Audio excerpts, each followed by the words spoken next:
do you know how hard it is to be averaging 10.3 strikeouts per game going into a game and then strike out so much that your average strikeout rate goes up by half a strikeout per game?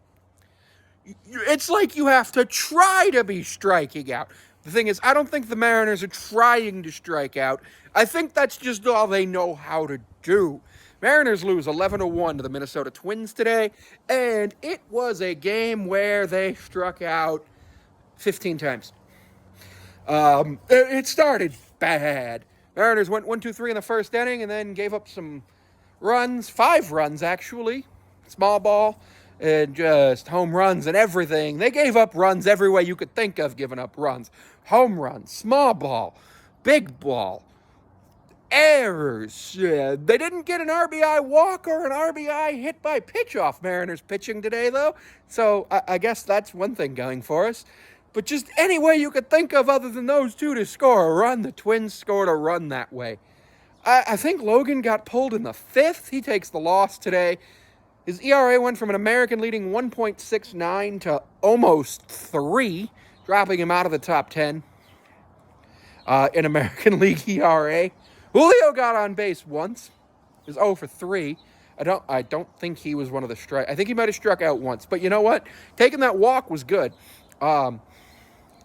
In the 6th or 7th inning, in the 6th inning, we pulled a lot of our guys who are veterans because we're in the middle of a 30 games in 31 days stretch. Next day off is next Thursday, and then it's the last day off until June 3rd, which is a very long time without a day off.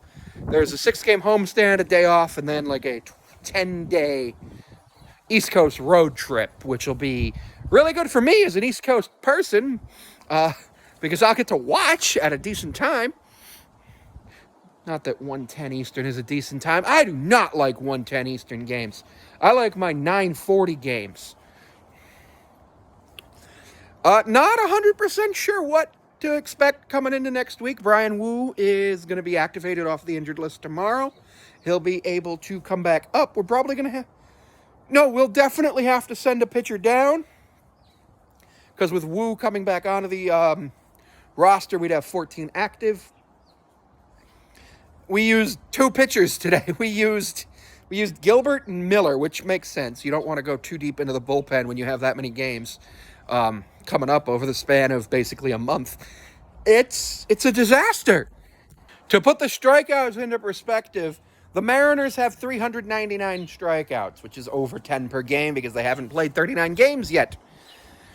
The second most strikeouts on the season this year is the Red Sox with 369. That's 30 fewer strikeouts. That's over 1 fewer strikeout per game. Well, like 0.7 of a strikeout fewer per game, actually. But still, that is ridiculous. I do not understand how... Honestly, I don't understand how the Red Sox are so bad at striking out either. But at least they have better options with runners in scoring position. They seem to know what they're doing. But no, we've got so many issues with the offense. And pitching is good. I'm not going to say pitching is the worst. Every pitcher is going to have a bad start here and there. You can't have pitchers go out. Cy Young literally lost the most games in MLB history. You can't have your pitchers go out and expect them to... And unfortunately, pretty much Mariners starters have to be perfect or as close to perfect as possible and give up fewer than 2 runs if the Mariners want to win. Yeah, sometimes we can score runs. We've scored 10 a couple of times. We haven't scored 11, but you know what? It's okay. 10, 11 runs, whatever. I just like to average 5 or 6. Please, can we score runs?